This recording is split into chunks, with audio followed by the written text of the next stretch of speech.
Alright, so here's a rundown on the Samsung. Power went out. No display. There's a little bit of green right there blinking. Some people unplug their machine, plug it back in. It does the same thing. Doesn't reset. So what you do is you hold down these buttons.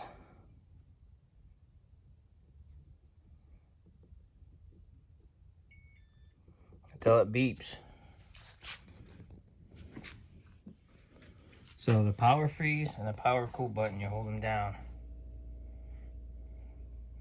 You hold them down for 5 seconds till it beeps, and then that resets the system. And then as you can see, the displays come on. And then you can adjust the fridge temps and everything like that. Okay. All right. Thanks.